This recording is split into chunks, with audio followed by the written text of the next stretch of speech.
خدا سے عرض و گزارش کی انتہا میں تھا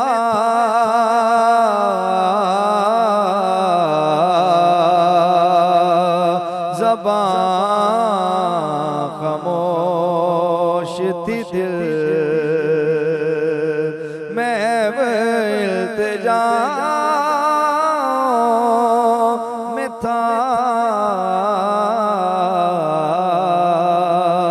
خوشا وہ دن حرم پاک حتیم میں میرے سجدوں کی کیفیت تھی عجب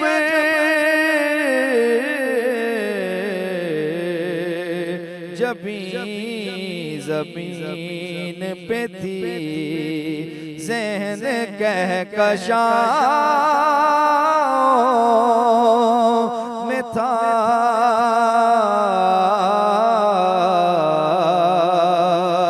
جبیں زمین پہ تھی ذہن کہکشاں میں تھا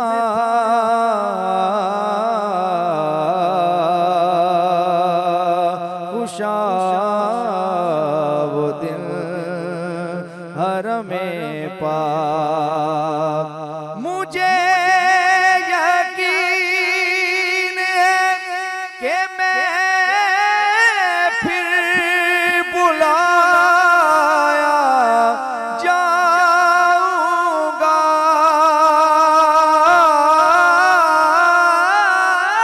مجھے یقین ہے میں پھر بلایا جاؤں گا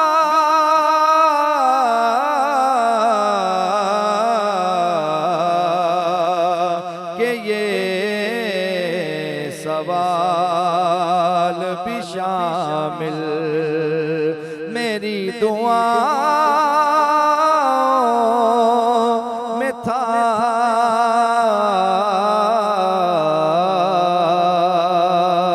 کہ یہ سوال بھی شامل میری دعاؤں میں تھا زبان خاموش تھی دل طواف کرتا تھا پروان وار کعبے کا طواف کرتا تھا پروان وار کعبے کا جہان ارض و سما جیسے میرے پاؤں میں تھا زبان خاموش تھی دل میں وہ التجا میں تھا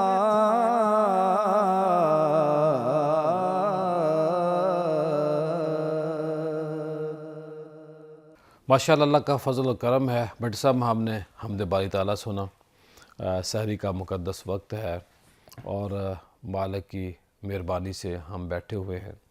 بھٹ صاحب آپ کب پیدا ہوئے، کہاں پیدا ہوئے، کہاں کہاں آپ نے ایجوکیشن حاصل کی؟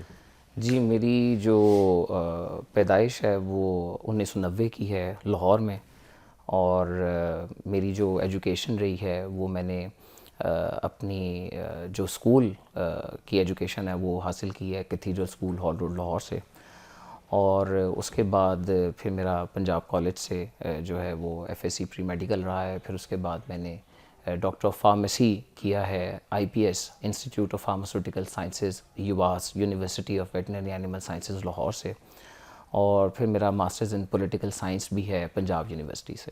اچھا ماشاءاللہ۔ تو کن کن اداروں سے آپ منسلک ہیں؟ بہت بڑا کام آپ نے چھوٹی عمر میں کیا ہے۔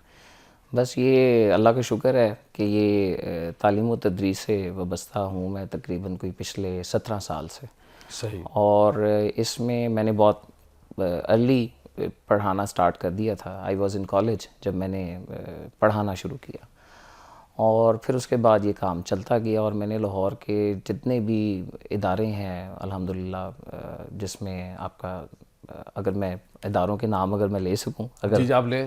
جی، تو اس میں سٹی اسکول ہے، پھر اس میں ایل جی ایس ہے، اور پھر اس کے بعد بلوم فیلڈ ہال ہے، لکاس ہے، تقریباً میں نے تمام بڑے اداروں میں پڑھا رہا ہوں، اور ابھی بھی میں انہی میں سے ہی چند اچھے برانڈس کے ساتھ جو ہے وہ منسلک ہوں ایز آپ وزٹنگ یہ بتائیے کہ آپ کا جو زیادہ لنک ہے پڑھانے کا، جو آپ کا شعبہ زیادہ ہے، وہ ہے اے لیول او لیول کے بچوں کو پڑھانا۔ جی، او لیول اے لیول کی خامیاں کیا ہیں، خوبیاں کیا ہیں؟ او لیول اور اے لیول کی اگر آپ خوبی کی بات کریں تو اس میں جو سب سے اس کی خوبصورت چیز ہے وہ یہ ہے کہ بچے کا جو ہے وہ ایکسپوجر بڑھ جاتا ہے تعلیم کے حوالے سے اور نصاب کے حوالے سے، کیونکہ جو اس کا کریکولم او لیول اور اے لیول کا یہ برٹش کاؤنسل سیٹ کرتی ہے، اور دنیا کے بہترین ایجوکیشنسٹ اس کو سیٹ کرتے ہیں اور جدید تقاضوں کے مطابق سیٹ کرتے ہیں۔ تو اگر آپ اس کو ہم اپنی کتابوں کے ساتھ کمپیئر کریں تو اس کا کانٹینٹ بہت زیادہ اسٹرانگ ہوتا ہے، اس کا کانٹینٹ میں ورائٹی بہت زیادہ ہوتی ہے، بچہ جو ہے اس کی ذہنی صلاحیتیں جو ہیں کتنا وہ بڑھ پیسہ جاتی ہیں۔ جاتا ہے سال میں پاکستان سے باہر برطانیہ میں؟ یہ اس کی آپ کہہ سکتے ہیں کہ ایک نیگیٹو سائیڈ ہو سکتی ہے کہ جی اگر ہم لاسٹ ایئر کی بات کریں تو ایک اندازے کے مطابق صرف پیپر کی فیس کی مد میں تقریباً 42 ارب روپے جو تھے وہ پاکستان سے 42 ارب 42 بلین روپیز وہ پاکستان سے باہر گیا، تو یہ اس کی نیگیٹو سائیڈ ہے۔ اور یہ لیکن ایک سال کا ہے؟ ایک سال کا صرف فیس کی مد میں، تو یہ اس کی آپ کہہ سکتے ہیں خامی ہو سکتی ہے کہ فلائنگ آف کیپٹل ہے، لیکن آپ دوسری سائڈ پہ دیکھیں کہ بچوں کو ایک بہترین کیا تعلیم پاکستان کا جو اس وقت تعلیمی نظام ہے، جس کو ہم میٹرک یا ایف اے کہتے ہیں یا باقی جو ہماری مختلف کورسز ہیں، وہ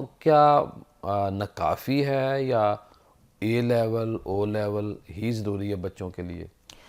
نہیں، میں یہ تو نہیں کہوں گا کہ اے لیول او لیول ہی ضروری ہے۔ آپ دیکھیے کہ میٹرک سائٹ پہ بھی لوگ پڑھ کے بہت بڑے بڑے عہدوں پہ پہنچے ہوئے ہیں۔ پاکستان کی جو اس وقت انٹیلیجنسیا ہے وہ ضروری نہیں ہے کہ وہ صرف او لیول اے لیول کی ہی پیداوار ہو، اس کی ہی پروڈکٹ ہو۔ آپ کو بہت سارے لوگ جو ہیں وہ میٹرک سائٹ سے بھی نظر آئیں گے، ایف ایس سی سائٹ سے بھی نظر آئیں گے، لیکن اس میں بھی کوئی شک نہیں ہے کہ او لیول اور اے لیول جو ہے وہ ایک ڈسٹنکشن کریٹ کرتا ہے، اور اگر یہ ڈسٹنکشن نہ کریٹ کرتا ہو تو پھر آپ ضیاء صاحب دیکھیے کہ جتنا بھی آپ کا مقتدرہ ہے، جتنا بھی آپ کی ایلیٹ ہے، اشرافیہ ہے، جتنے بھی آپ کے وزیر مشیر ہیں، ان کے اپنے بچے کیا کر رہے ہیں؟ ان کے اپنے بچے تو او لیول اور اے لیول ہی کرتے ہیں۔ صحیح بات۔ اور اگر آپ دیکھیں جو لاہور کا جو اس وقت ایک دو بیسٹ سکولز موجود ہیں، اگر میں اگین میں آپ کی اجازت سے اگر نام لے سکوں، ایچیسن کالج ہے، وہ کیا کراتا ہے؟ وہ او لیول اور اے لیول ہی تو کراتا ہے۔ اور آپ بھی اس وقت سٹنگ کیبنٹ کے جو وزیر ہیں ان کے بچے او لیول تو غریب کہاں جائیں پھر؟ غریب کے لیے جو ہے وہ حکومت کو سوچنا چاہیے، اور اس میں اس کی سب سے بڑی جو بات یہ ہے کہ آپ اپنا نظام تعلیم اتنا بہتر کر لیں کہ لوگ او لیول اور اے لیول کی طرف نہ جائیں۔ آپ کے اپنے نظام تعلیم کے اندر بہت خامی ہے، آپ کے امتحانی نظام میں بہت خامی ہے۔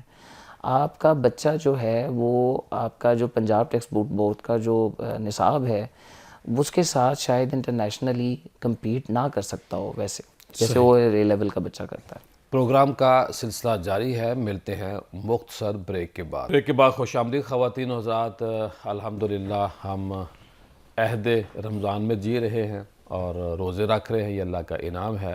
اور جب ہم بات کرتے ہیں روزوں کی تو روزوں میں ہم نے اپنے فوت شدگان کو بھی یاد رکھنا ہے۔ ہمارے ذوالفقار راحت صاحب کی بھتیجی کا انتقال ہوا، ان کے لیے دعا کریں کہ اللہ پاک ہماری بیٹی کو جنت میں اعلیٰ مقام عطا فرمائے۔ جوان بیٹی تھی ہماری یہ بھتیجی جس کی میں بات کر رہا ہوں، تو اللہ کا ایک نظام ہے، لیکن افسوس بہت ہوا، نارمل بیماری ہوئی اور اس بیماری کی وجہ سے ان کا انتقال ہو گیا۔ تو ہم ذوالفقار راحت صاحب، ان کے بھائی، ان کی پوری فیملی کے ساتھ تعزیت کرتے ہیں اور اللہ سے دعا کرتے ہیں اللہ پاک ان کی بخشش فرمائے۔ آج